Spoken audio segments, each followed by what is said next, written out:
Students, कैसे हैं आप सब। उम्मीद करती हूँ आप लोग अच्छे होंगे। तो आज हम लोग 9th की वर्कशीट बना रहे हैं। 9th और 10th दोनों की बनाना शुरू करिए, लेकिन सिर्फ मैं आपको आंसर वाली वर्कशीट भेजूंगी, इसमें मैं एक्सप्लेन नहीं करूंगी, ठीक है। तो जल्दी से आप लोग इसे लेबल कर लीजिए, डेट, वर्कशीट नंबर, क्लास, अपना नाम, सब कुछ डाल दीजिए। तो ये आपकी हिंदी की वर्कशीट है, इसमें आपको एक अच्छा सा काव्यांश दिया गया है, आप लोग के पास मौजूद है, आप लोग इसे पढ़ लेंगे। तो जो क्वेश्चन दिए गए हम लोग इन्हें जल्दी जल्दी देख लेते हैं। लिखा है निम्नलिखित शब्दों के अर्थ लिखिए। तो यहाँ पे 1 2 3 4 5 6 शब्द आपको दिए गए हैं जिनके आपको अर्थ लिखने हैं। चलिए तो इसे आंसर शीट पे देखते हैं। तो देखिए यहाँ आपको लिखा है अगणित। अगणित का मतलब क्या होता है? अनगिनत, जिसे आप गिन नहीं सकते। धरा, धरा माने क्या होता है? पृथ्वी। अंबर, अंबर माने आकाश। वंशक माने संतान, जो आपके वंश को आगे बढ़ाए। हिमगिरी यानी कि हिमालय पर्वत। और उसके बाद बांध्य, बांध्य मतलब होता है जिसकी कोई संतान ना हो, ठीक है। यहाँ पे धरती के पॉइंट ऑफ व्यू से इस्तेमाल किया गया है, आप लिख सकते हैं। चलिए आगे पढ़ते हैं। अब देखिए यहाँ आपको दूसरा क्वेश्चन दिया गया है, मजदूरों द्वारा धरती पर स्वर्ग बनाने से क्या तात्पर्य है? यानी कि वो कह रहे हैं हमने धरती पर स्वर्ग बनाया, इसका क्या मतलब है? तो चलिए देखते हैं आंसर।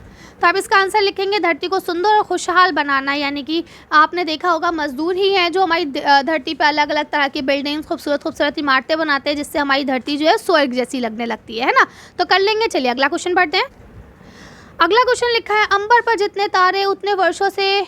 पंक्ति में कवि क्या कहना चाह रहा है? तो देखिए अंबर पे जितने तारे हैं वो अनकाउंटेबल हैं, उन्हें गिन नहीं सकते, है ना। तो इसीलिए वो ये कहना चाह रहा है कि जितने वर्षों से जितने तारे अंबर पर हैं, आसमान पर हैं, उतने ही वर्षों से हमारे पूर्वजों ने इस धरती को सजाने की, संवारने की कोशिश की है ना। चलिए इसका आंसर देख लेते हैं। तो देखिए आप यहाँ से लिख लेंगे कि यानी हमारे पुरखों ने धरती को इतने सालों से सजाया है कि हम अंदाज़ा भी नहीं लगा सकते कि कितना टाइम है ना। क्योंकि हमारे पूर्वज तो वो सब है जब से धरती बनी है, ठीक। चलिए आगे पढ़ते हैं। अब देखिए यहाँ पे आपको अगला क्वेश्चन लिखा है, उपयुक्त कविता किन लोगों की मेहनत की बात की गई है? तो किन लोगों की मेहनत की बात की गई है? तो देखिए आप इसका आंसर लिखेंगे मजदूरों की मेहनत की, है ना। ये पूरी कविता किसके मेहनत पे लिखी गई है? मजदूरों की मेहनत पे। चलिए आगे बढ़ते हैं।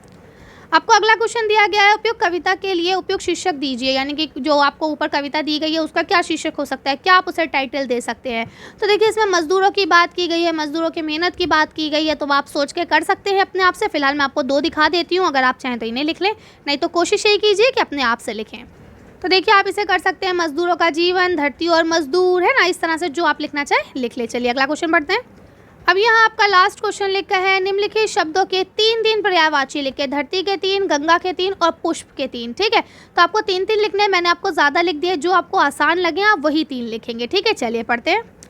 तो देखिए आपका यहाँ लिखा है धरती, धरती को हम धरा, ज़मीन, पृथ्वी, भूमि, ये सब चीज़ें कह सकते हैं। अब आप इसमें से जो 3 चाहें लिख लें। ऐसी गंगा है तो गंगा को आप लोग दुर्वनंदा, सुरसरिता, देव नदी, ठीक है, जो आप लिखना चाहें लिख सकते हैं। पुष्प को फूल, सुमन, कुसुम, ठीक है, जो आपको अच्छा लगे इनमें से आप लिख लेंगे। चलिए तो आज की वीडियो को हम यही खत्म करते हैं। आज की वर्कशीट में बस इतना ही। अगर आपको हमारी वीडियो पसंद आई हो तो प्लीज़ इसे लाइक और शेयर करें।